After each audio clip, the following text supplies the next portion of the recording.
今次我哋呢個 furniture Clover Collective 咧，其實就係以四葉草為靈感嘅。咁四葉草喺大自然界咧，其實象徵住希望、愛、運氣同埋勇氣啦。我哋希望 promote 到 good luck 俾我哋嘅 users 啦。好多人就識四葉草呢樣嘢啦，但可能好多人唔知其實佢個生長過程係一個好 complicated 嘅 process。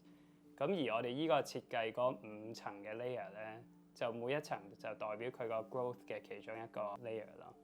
底層咧就會 provide 到一個好 sturdy 嘅 foundation 俾呢個 furniture 啦。中層咧就代表住成長，同埋我哋用咗一啲 recycle 嘅 material 去做啦。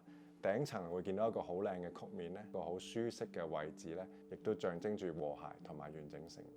咁呢個設計咧，因為我哋想做一個好特別嘅藝術作品咁啦，同埋可以大量生產嘅，所以我哋就用咗一個 3D printing 嘅 technology 嚟做嘅。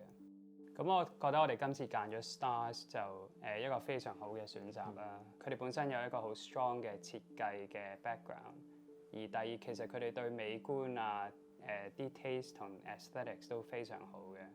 其實我哋係一間 3D 打印公司咧，首先咁而打印嘅方式咧，其實我哋有好多種。咁今次咧，其實我哋就用咗一個叫 FGF 嘅叫做機器嚟去做呢個 Clover Collective 嘅。咁點解會用FGF 嘅機器咧？因為可以用嘅物料比較多，所以我哋就用咗一隻物料叫做 RABS。係啦，RABS 係一個叫做 recycle 過嘅 ABS， 咁亦都有一個叫做 GRS 證書做一個認證啦。咁 3D 打印咧，其實有另外一個 advantage 咧，就係我哋可以完成咗一個 3D rendering 嘅一個 stage 啦，即刻 move 入去一個 prototype， 即係譬如好似呢個台面上邊呢一個嘅miniature 咁樣啦。咁其實咧，我哋好容易咧就係可以打印出嚟，我哋係好實在咁樣睇到究竟佢其實啲 detail 位啊到唔到位啊，或者可能現實出嚟佢嗰個感覺啊比例上邊咧，仲有冇空間要改善？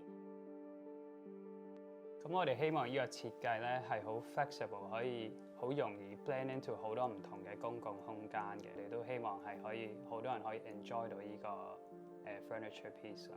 另外咧，我哋都唔希望佢淨係得一個 furniture 嘅 function 嘅。佢自己冇人坐嘅時候咧，都係一個好靚嘅 artwork， 甚至係一個 sculpture。